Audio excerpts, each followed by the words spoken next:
Hey everybody, I'm Zoe. And I'm Chandi. And this is Bound by the Cloak.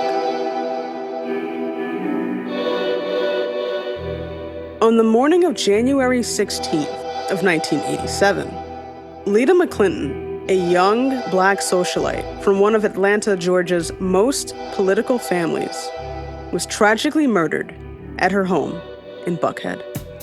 This was the beginning of a deadly plot that would leave her family devastated and expose a chilling web of deception. Lita's murder wasn't just a crime of passion.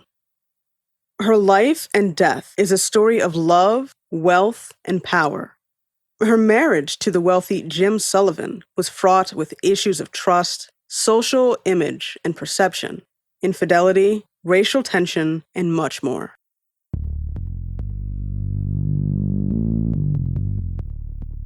With author Deb Miller Landau, we're diving into a story of love, betrayal, and murder that sent shockwaves through Atlanta's high society. Deb is the author of A Devil Went Down to Georgia: Race, Power, Privilege, and the Murder of Lita McClinton. Hi, Deb. Welcome to the show. Thank you so much for having me. So can you tell us about yourself, about your background, who you are?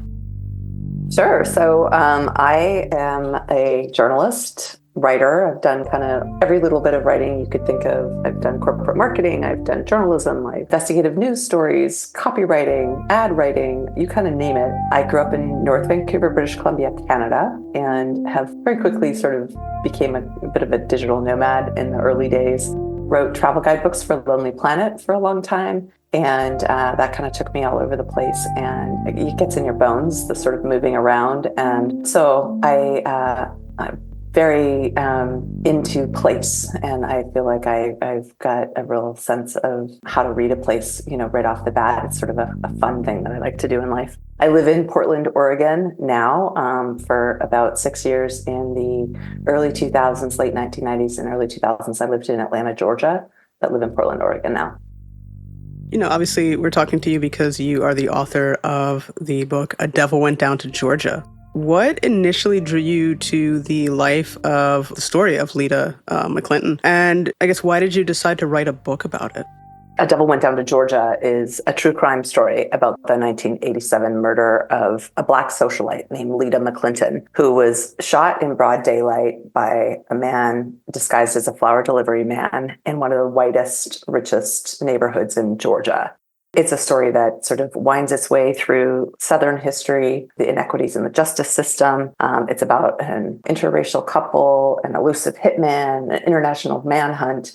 So it's sort of a big, interesting story on a lot of levels and with a lot of themes that are sort of relevant today. And I first got a hold of it, so the murder happened in 1987, but I didn't get a hold of it until 2004. I was working as a writer for Atlanta Magazine and was asked to do a retrospective, because at this point, it was 17 years after the murder and nobody had been convicted of murder. So I really got into the research hard and was sort of mystified. Why did this pretty seemingly clear case go unsolved for such a long time? So that's when I first got my hands on it. I wrote a big article for Atlanta Magazine that was anthologized the following year in the Best American Crime Writing. So it was just a big story in my life. And I left Atlanta and brought this banker's box full of files with me that said Sullivan in Sharpie that I'd scrawled on earlier, and just kept hanging on to this box, feeling like there was so much more to the story. There was a lot about Lita McClinton and her family that really, really moved me at the time. And I felt like there was still more for the story to teach me, but it took a really long time to figure out what that was.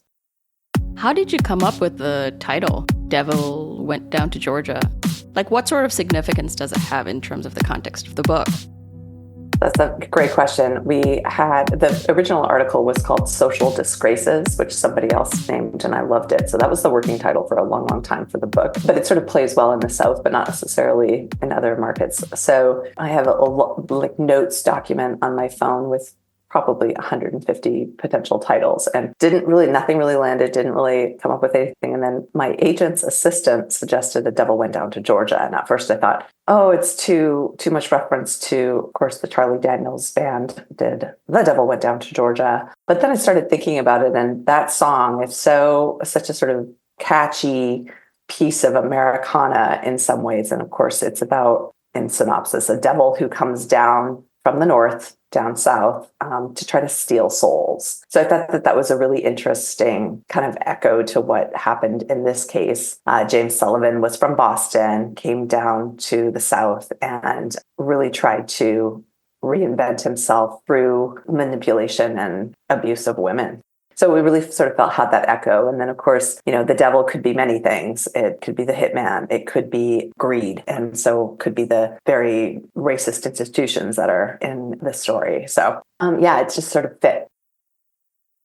Your book delves into themes of race, power, and privilege. How did these factors influence the case?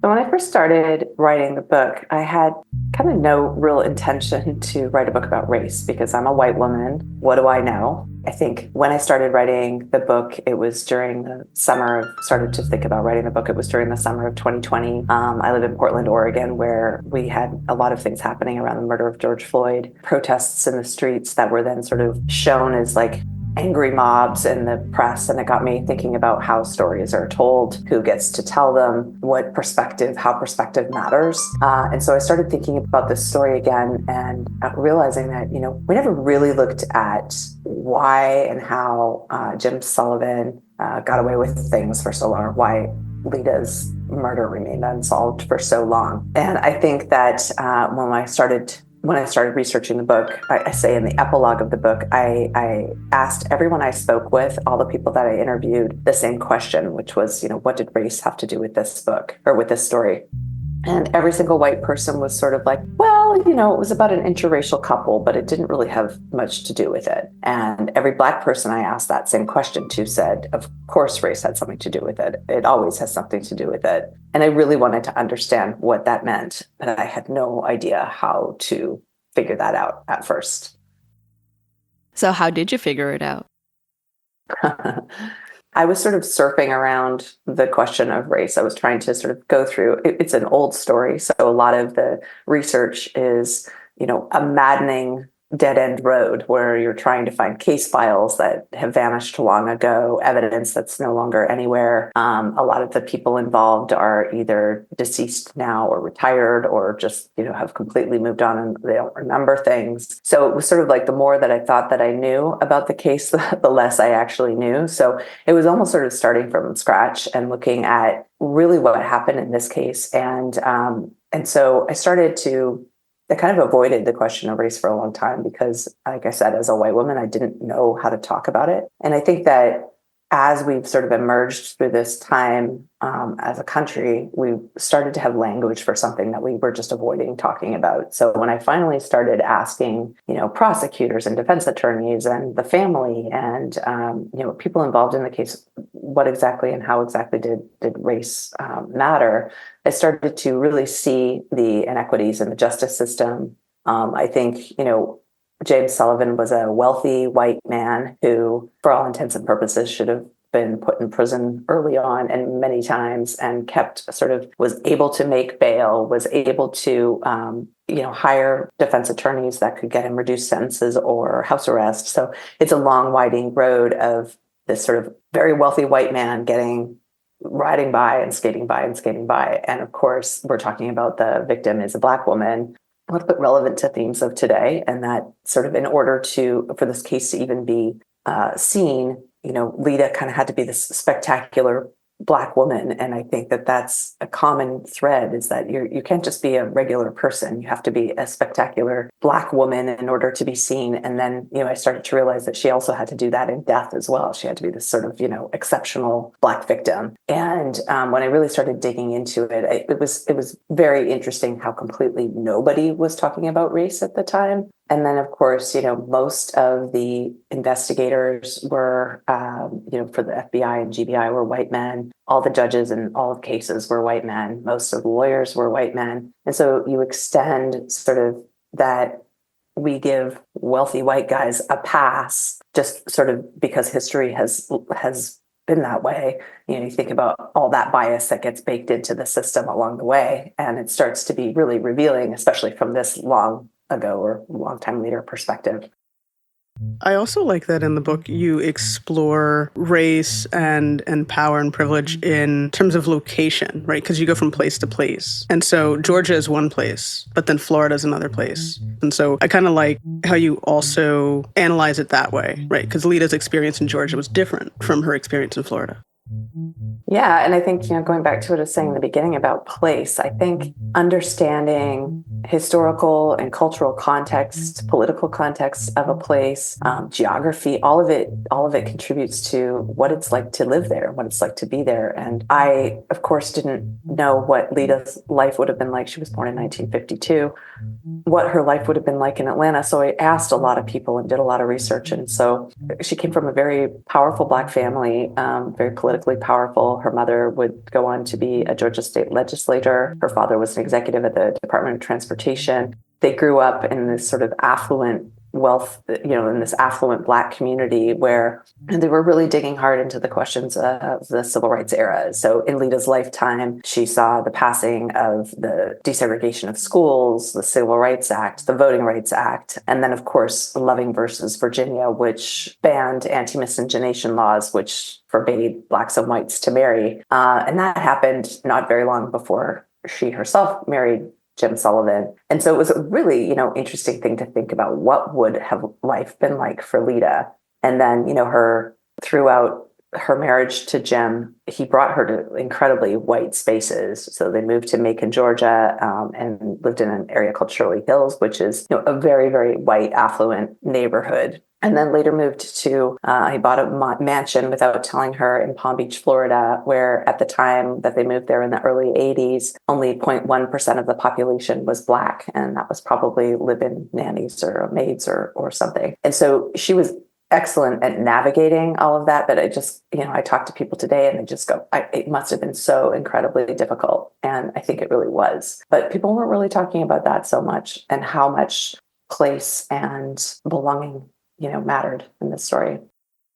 Yeah, I wonder how it would be for her in Boston, which is like the home of, Jim Sullivan.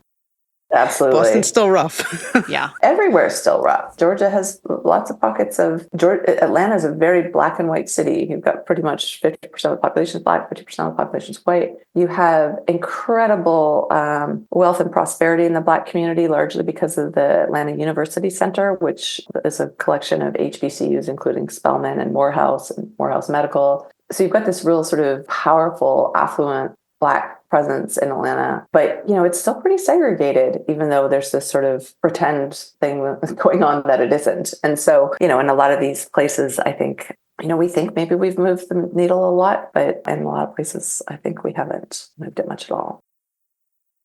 In terms of investigating the case, the facts of the case, but then also about Lita, can you tell us who she was as a person? What was her background? What was her personality like? Yeah, so like I said, she grew up in a time where a lot of things were changing. She and her family lived in Cascade Heights, which is a sort of affluent part of Atlanta that switched from white to Black when, white segregationists fled the area and Black families moved in. And it was sort of a pretty pivotal time where Blacks were building their own homes and designing their own homes. And it was lawyers and doctors and sports figures and civil rights activists all sort of living in this very affluent Black neighborhood, talking about really big, weighty, ideas. So Lita grew up in that kind of environment. She and her sister were among the first Black students to attend St. Pius X Catholic High School. She, learned how to navigate in both white and Black spaces well, because their parents were, they had Black friends and white friends. They were working in spaces where it wasn't so segregated. So she grew up really knowing how to navigate all that. She went to Spelman College, where she studied political science, even though her real love is fashion. She loved to dress up and go dancing. And she was just a bubbly, very friendly person. She was an older sister. She had a younger sister, Valencia, and a brother named Emery Jr. And I think she just was a fun-loving person who wanted a big life. Maybe we should talk a little bit about what actually happened, right? The kind of progression of, obviously you just mentioned Lita's life, college, but, at some point she met Sullivan and they had a relationship, they got married. If we can kind of discuss that just a little bit. Lita had graduated from Spelman and was working at a boutique in Lenox Square, which is sort of a high-end mall in Buckhead, Georgia, and a neighborhood of Atlanta. And she was working away one day when this quirky white New Englander walked into the store and just was completely taken by her. And Lita was beautiful. I mean, absolutely gorgeous and friendly. And he, probably in today's parlance, we would say that he kind of love bombed her. He just right away was totally taken with her. They were a very unlikely couple. Of course, he was white, she was black. He was 35, she was 25. He was from Boston and kind of seemed to her family to be very brash and arrogant. Her family was mortified. They didn't like him. They thought he was just sort of full of himself, but their daughter fell in love with him, and they got married just a few months after they met in a ceremony in Macon, Georgia. And Lita's mom would go on to say that that was the worst day of her life, because I think they knew how hard it would be for Lita to be in an interracial couple in. Certainly, Macon, Georgia was definitely a lot less progressive than Atlanta. It took a long time, and still is pretty segregated. They didn't want that for their daughter, but also knew that the more they pushed, the more, anyone who has kids knows that the more you push, the more they pull towards what they want to do. So they, Jim and Lita at first kind of had a lot of fun together. They traveled, they did a lot of shopping, they bought a house in Macon and furnished it. And he didn't want her to work and wanted her to he wanted to get to have them belong into the upper echelons of Macon society, which was rough for a Black woman to try to push into that. But she did a lot to sort of earn that respect of the community and things. But it didn't take long before he started to sort of become this very controlling, frugal guy. I mean, he put Lita on a tight allowance, and anything that they needed for the house, she would pay for out of the allowance. He would walk around the house wearing his dead uncle's underwear, and then his outward appearance was that he was this very wealthy, successful guy.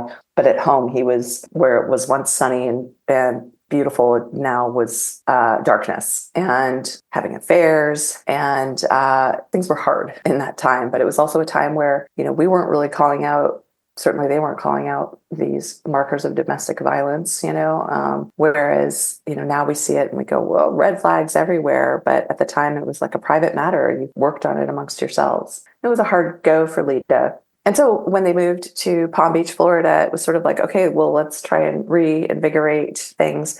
Jim had inherited his uncle's liquor distributorship in Macon and then sold it for $5 million. And so was sort of this new money millionaire. He bought this mansion called Casa Lita in Palm Beach, Florida, which is down the road from Mar-a-Lago. There's a private tunnel under the highway that goes to a private beach, 17,000 square feet. I mean, it was just a big step up in the upper echelons. But he learned pretty quickly that Lita, whereas she, her family had power in Georgia, they didn't in Florida, and that having a Black wife was sort of ballast to his aspirations of climbing the social ladder in Palm Beach. So it didn't take long for all of the same darkness to come back in. And then finally, she talked him into buying a condo in Atlanta so that they could have a place to stay when they went to visit Atlanta. And she ended up being there more than he was. And on one of these trips back from Atlanta, she found a woman's lingerie in the master bed and sort of went, that's it. I'm done. I'm finished with this. Hitched a U-Haul to her Mercedes and drove the 600 miles back to Atlanta and filed for divorce. We know what happened to Lita. How did her murder and the trial affect the local community in Georgia, if it did at all?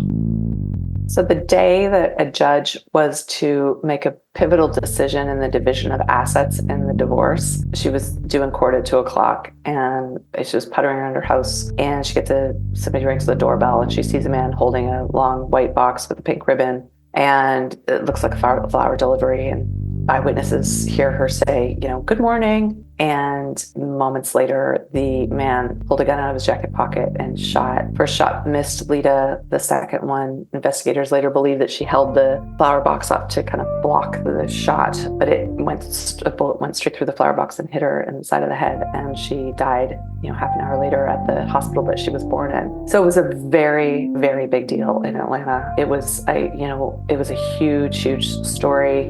Not only, Lita's, it was an interesting time because it was 1987. Lita's was the 93rd death or murder in Atlanta. So it's only January 16th. So the cops are busy. There's a lot of murder happening, a lot of crime, violent crime happening in the city at the time, but pushed away as, pockets of gang violence in parts of the city that regular people don't have to worry about. So this shooting of a Black woman in this very affluent white neighborhood first thing in the morning during broad daylight was shocking. And the detectives who came onto the scene, even they were, the initial detectives were Black men, and they looked around and went like, what's happening here? Why is this Black woman living in this community? Sort of suspicious right away that something nefarious must have happened. And then Lita's husband, Jim, also sort of led them down some pretty awful roads to make accusations that she was involved in drugs and that she was a philanderer herself, and none of which was ever proven to be true. So it was just a huge story because the hitman vanished. There was no weapon left at the scene. They had very, very little to go on except for sort of competing eyewitness accounts, and the case just kept going along. And it sort of felt like to the McClinton family that they were looking in every direction except towards Jim. But of course, Jim had an alibi. He was in Florida at the time of the murder, said he had nothing to do with it. Investigators couldn't find anything that connected him. And so the case just grew colder and colder and colder. That's crazy. And they still don't know who the hitman is. At this point, no, it takes another 11 years before they capture the hitman. And that's a crazy story. Also in the book, television show that was sort of covering the cold case, the now very cold case. The parents are pleading for any information with their lawyers, trying to shake any trees after all this time. So in 1980 or 1998, a woman in Texas saw the show and said, I know that guy, James Sullivan. He gave my then trucker boyfriend an envelope full of money back 6 or 8 weeks before the murder. So, the police and the investigators had so many false leads by this point, but this one seemed pretty specific. So investigators from the Georgia Bureau of Investigation, the GBI, went down to Florida and met with this woman named Belinda Trahan, heard her story, and it really matched up to basically finger James Sullivan. They put a bug on the phone, recorded conversations between Belinda and a guy named Philip Anthony Harwood, or Tony Harwood. And a few months after the initial show aired, they went and arrested Tony Harwood. In terms of the research that you did, which you did a lot, what were some of the key discoveries or moments that really changed your perspective on the case?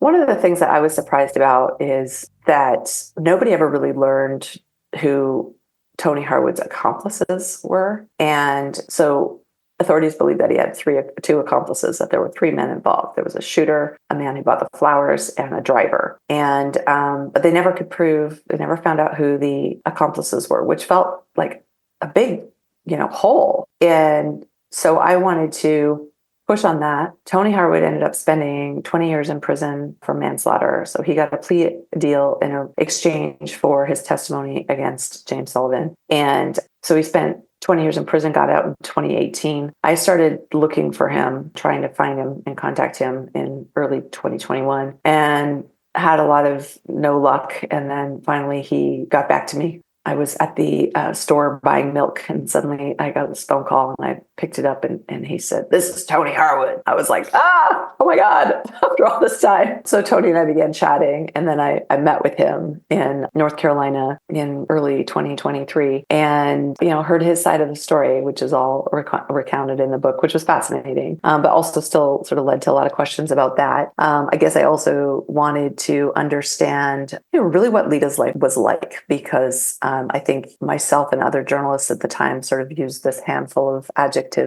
she was pretty and bubbly and into fashion, but like, who was she? How did they get here? So for me as a a writer. I think I'm far more interested in the justice than the crime itself. And I really, really like to know or sort of get into and dig into, why did this happen in the first place? How did this happen in the first place? Who are the people and what are they like? So it was really interesting to me to sort of get to know them even from this like very far away perspective.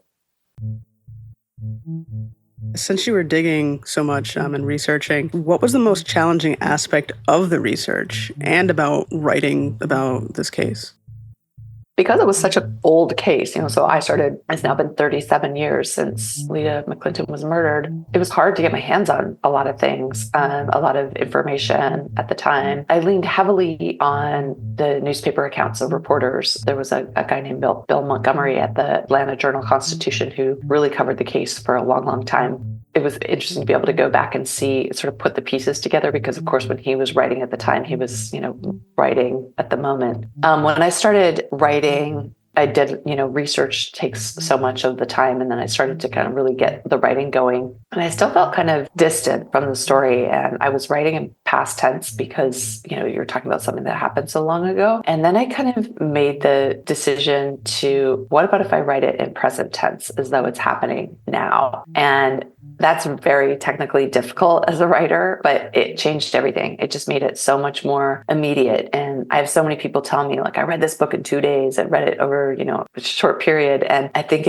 it made it not only sort of relevant to some of the things that we're dealing with today, but also just you're totally in it. And then another decision that I made that I resisted for a long time was to sort of put myself as an investigator into the story a little bit. And I had resisted that because I wanted it to stay centered on Lita and Lita's family. But at the same time, I also realized like I was learning a lot about myself in the researching of it. And it kind of lent itself to the story, which also allowed me to get a little bit closer to it too. So once I made those two decisions, it really changed everything about the tone. But it was complicated. It was hard because I'd interview people and they would be talking about the past, but I would be writing it as though it was happening now. So it was challenging, but I think ultimately it makes it a little bit more gripping, that you're in it. So I have to ask, what did you learn about yourself from this experience? So I think a lot of what I think as women, I'll speak for myself, as a woman in the world, as a writer, I have a lot of doubt. I think of, I'm a fraud. I've got, who am I to say these things and who am I to? And so, really just plowing through and believing in myself. It's writing a book is really hard, and writing a book with so much research and leaning on testimony from a long time ago and things like that. It's challenging, and just sort of believing in myself, I think, has been transformative for me, but also really, like I said before, I was very cautious and nervous about talking about race. And I was nervous about talking about race I could talk about it with white people, but I was very nervous about talking about race with Black folks because I felt like there were just so many opportunities to step in it. And, but once I started kind of just getting braver about how I talk to people and the recognition that people found it refreshing to talk about these big issues and not skip around it. It really, really changed the way I communicate now, the way I listen to people's perspectives, the way that I question my own beliefs. I, really did a lot of work to examine my role in participating in a white dominant culture, both in terms of our systems in place, the justice system. It just has taught me so much. I feel like it's transformed a lot of my viewpoint as a person, as a mother, as a writer, and, as a holder of this story. Certainly I'm not the only one who can tell this story. I'm just telling it from mine, but it's sort of a collector of perspectives. It's just completely changed the way that I've done everything. So you're reimagining your life, who you are, kind of thing. Yeah. And I think that's what happens when you do work that feels important. I'm sure you both know with this podcast, it's like probably time flies by, and because you're doing work that feels passionate, that you feel passionate about, you're telling stories that matter. And God, that's amazing. It's a great feeling. It's like, why would I go and do other work that doesn't matter anymore? Even though most of us also have to do that. But when you find passion for something, it's a really incredible feeling because it gets you tapped into your inner knowing, into your core, questions all sorts of things that you maybe believed before that changed. And you brought a lot about the case to the public, bringing it back in current day. But what do you think is still kind of overlooked or misunderstood about the case? I think that where we are in our political climate, we're still dealing with these themes. We're looking at, white dominant culture. We're looking at white wealthy men being convicted of crimes and not serving jail time. We're looking at Black women having to sort of have this like exceptionalism in order to be respected and seen. So these themes are really important today, obviously. And I think that, I just think that there's if people's lives matter, even if they aren't here anymore. And certainly every single person that I spoke with for this book, Lita's life had an impact on them, even if they never met her. One of the first detectives on the case was a guy named Welcome Harris. And when he died, his obituary called out this case, and it mattered to so many people. And I think that the McClinton family, Joanne and Emery McClinton, Emery just passed away in December of last year, but they were incredible people. They were married for 72 years. They met in the 4th grade, and they were heroic in their efforts to get justice for their daughter. And truly, if not for them, this case might never have been solved. And that's a problem. Why does it take so much to get justice? So I think that this case is important to look at from that lens. How well did you kind of get to know the McClintons in a way to understand, their point of view and where they were coming from in terms of understanding the life and the unfortunate death of their daughter and loved one? I first met them in 2004 when I was writing my Atlanta magazine article, and I was very struck by how gracious and kind. They had been through so much by that point, and they were just very gracious and kind and steadfast. And when I started researching the book, I was nervous. I was nervous to reach out. What if they didn't want me to do this? What if they just said stop and don't do it? And then I would, okay. So it was really important for me to talk to the family. And by that point, Emery Sr.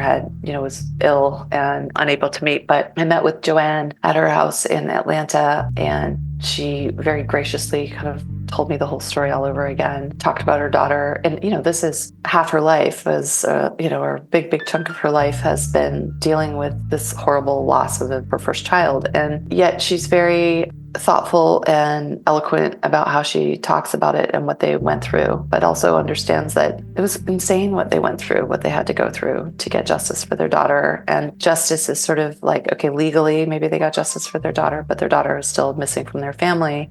And one of the people that I spoke with was Lita's nephew, who was in utero at the time that she was murdered. So he's exactly the age that she's been gone from the world. So he never met her. And having him sort of share what it was like to have a family member who just wasn't there through all of his life. And of course, he didn't know, they don't sit around and talk about all the details. So he's learned a lot. And I've had members of the family kind of reach out and say, just add their thoughts. But they're a very private family too. They're also very, they've gone through a lot. And I wanted to, Joanne said to me, tell an honest story, stay away from sensationalism, and tell a smarter, more nuanced story. And so I hope I've really done that. That was important to me. Do you know if they've read the book? Nope. It's a lot because it's their family. Yeah. How did working on the book affect you personally? I think we discussed it a little bit, but is there anything else that you want to add about that? Publishing's difficult. It's not an easy road. So you think I've got this great project, and by the time you do a proposal and get an agent and then try to get a book deal, and then you actually have to go and write the thing. It's a lot. It's a lot of stars have to align. And I think about all of the wonderful, incredible stories out there that don't get to be told because it's hard. And then at some point you sort of have to stop and ask yourself, what am I doing this for? Because you're certainly not going to make a lot of money doing it. 80% of books don't make any money. It's the odds are pretty high. So you really have to dial in and decide, is this something that is important to me to do for the sake of it? And I think that's where writing is so such an art in so many ways, because a lot of it's coming from passion. And so I think it's just sort of deciding, I'm going to go for it, and trusting yourself in the process. And I've been really, really fortunate to have a lot of kind of flow in this process, even though during the days of writing it, my friends and family often remind me that I was like, a lot of the time. It's been a pretty flowy process. And yeah, I feel really proud of it. How long did it take for you to write the book from start to finish? I started writing the book proposal in fall of 2020 and then did a lot of reworking the proposal. So for nonfiction books, you need to write a proposal before and then try to sell that. Whereas for fiction, you write the whole book and then try to sell that so that, you've got, if a publisher buys it, you've got some time to go do your research and writing. So I think the actual writing part was about 18 months, but then add the research and the proposal and all that part into it. It's about 4 years. No, it's a lot of work. What still bothers you about the case? What keeps you up at night? I often think like, I could have talked to so many more people. I should have pushed harder here and there. I think that's kind of just nature. It's like you think I could have done so much more. I could have talked to so many people. Obviously people that I tried to reach out to are coming out of the woodwork now, but weren't before. And I feel really, really proud of the work. I think the feedback that I've been getting has been incredible. And so at some point you just sort of have to go, it is what it is. But then I think could always improve upon it. And there's always more research. And you're just, as a writer, you're constantly making decisions like, do I include this? Do I not include this? And so trying to keep it nimble when it's really complicated is something that I think I'm pretty good at. And so I feel proud that it's didn't get bogged down in the details because it could. And so sometimes when I think, I should have done more here or pushed more there, I think, well, maybe it wouldn't have been able to handle it either. So, and then of course I tried to reach out to James Sullivan, who's still in prison and is 83 years old. And he neglected to reply after my several attempts to contact him. My offer to him was, tell your side of the story, but he never took me up on it. And I guess another question is, if you had a chance to say anything to Lita, what would it be? I would just love to go get a glass of wine with her, talk to her and know her. Yeah. How was your life? Tell me about yourself. I think she would have been a lot of fun to know. She would have been just a cool person to know in the world. So I'd love to just hang out with her. Thinking about Lita's life experiences as well as the places she lived and spent a great deal of time, would you have wanted to get a deeper understanding of what it would have been like to be in her shoes in those places and know what that kind of life was like for her? Yeah, I would love to go be a fly on the wall at their 17,000 square foot house in Palm Beach. Exactly. That's literally what I was thinking, yeah. Somehow they actually enjoyed their lives there for a while. And then it kind of became this prison in itself, first for her and then for him. So I would have loved to be in there driving around. He's driving around town in a Rolls Royce. He got married 8 months after Lita's murder to another woman of color, this one a Korean socialite. And this one actually met his parents. Yeah. So it'd be fun to be a fly on the wall in that just to see, because it's easy to sort of go well, what now with all this retrospect, what attracted them to each other in the first place? Was there even anything? But I think there were times where they were happy too, and where there was a lot of sort of attraction, and they were married. She left after 8 years, so plus the 2 years of the divorce, they were together for 10 years. It would have been interesting to see how that was. Yeah, there had to be something that actually kept them together for so long. Mm-hmm.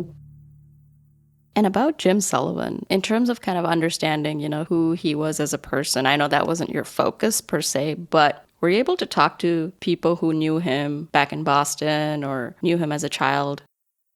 I didn't go lean hard. I really wanted to keep the story focused on Lita and the McClinton family and their path to justice. I also, there gets to be a point where it's how much past are you interested in dredging up? Obviously the people, his family of origin and the people who knew him, they're all this time aged as well, but also they'd gone through enough, and that wasn't my focus. Yeah, that makes sense, because he did what he did and he is who he is. Right. He was a sort of an enigmatic guy because, some people said he was brash and arrogant, and other people said he was charming and good looking and could be a lot of fun. So I think Jim was the kind of guy that if he wanted you to like him, you did. He found a way to curry favors with people to woo women repeatedly. I think he had some innate sort of ability to have people he wanted to like him. Controlling. Mm-hmm. Yeah. Well, clearly. And then a lot of people said he was like a curmudgeonly, frugal, complaining, irritating little guy. So it was this real mix. What about you, Deb? I mean, anything that, you kind of think that you want to mention? I mean, I just think it's really important that we take a look at why and how we give white folks, especially wealthy white men, the benefit of the doubt in the way that we do not give to any other part of the population. And it's important to look at, how stories are told, because they're often told through a white lens, but they're also told through a male lens. You look at the history books and women are largely missing from all these narratives. And it's important to go back and revisit old stories to sort of examine all of those people whose perspectives were never included. So I think that it's important some people might go, why dredge up this story again? But I think it's important to look at it again through using the language that we have now, and using perspective that we have now, and including ideas and voices that were definitely not included at the time. No, I mean, thank you for your work. And sometimes you do need to bring things from the past, because if things haven't really changed, you kind of have to make it known that it's always been the same for decades. And why is that? Yeah. And we can do better. We should do better. It's always that people just assume that we've moved on and we've changed, but there's still obviously parts of this that are relevant today, that it's always good to kind of go back and look and just kind of analyze it and say, have things really changed? What's the progression, right? Of time and the differences between then and now, and how we look at domestic issues and race and all of it. Mm-hmm. Yeah. Thank you, Deb. Thank you so much for having me. Yeah, it's a pleasure.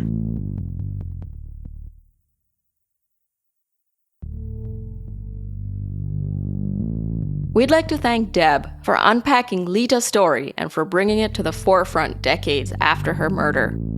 Deb's book, A Devil Went Down to Georgia: Race, Power, Privilege, and the Murder of Lita McClinton, is out now. You can get it wherever you get your books.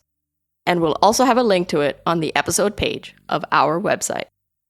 You can learn more about the life and death of Lita McClinton on an upcoming episode of 2020 featuring Deb Miller Landau very soon. So be sure to tune in. 2020 airs on ABC on Fridays at 9 p.m., 8 Central. Well, guys, that's going to do it for this episode of Bound by the Cloak. You can find us on social media. We're on X, we're on Threads, we're on Instagram, we're on TikTok. And you can find us wherever you get your podcasts, whether that's Apple, Spotify, Good Pods, we're everywhere. We'll be back again in 2 weeks with a brand new episode.